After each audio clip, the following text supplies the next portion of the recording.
Ladies and gentlemen, we are at the final slides of our presentation, and in here we'll be looking at the equity market outlook as where the SPI is going to head, as well as what are the key recommendations for the 2023 year. So here we have the market earnings for 2020 for the last few years. So if you look at the 2022 year, we saw market earnings increase by 43%. But however, in the current year, we are expecting the market earnings to come down by 13%. So if you look at the numbers that has been out so far, the 1Q 2023 numbers, we are seeing earnings come down by about 44% year over year. But given the positive outlook for the second half of the year, we are expecting the earnings to recover towards the second half and post a decline of net 13% for the 2023 year. Looking ahead for the 2024, we are expecting earnings to go up by 20%, mainly due to the recovery of the GDP and recovery in the main segments of the economy.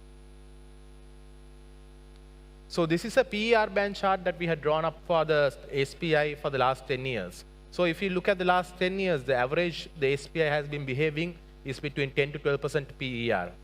But now, with the crisis coming in, we have seen SPI falling to almost below 5% as well. That is the lowest of 4.8 times that we hit during the last few months was the lowest. But now, with the SPI re-rating, the SPI is holding somewhere around 5.8 or 6 times now with the market going up today. So given that the positive outlook for the market as well as the economy, we are re-rating our recommendation where we re-rated, last time we re-rated our equity allocation from 50 to 65%. And so this time what we're doing is we are increasing it further. So we are increasing the equity allocation to 85% from 65%, while reducing the cash allocation from 35 to 15%. For the SPI target, we have a target of 12,000 for this year, mainly because of the performance that we are expected to see in the second half of the year. We saw, based on the previous slide what the month showed, we saw that the SPI provided no returns in the last few months.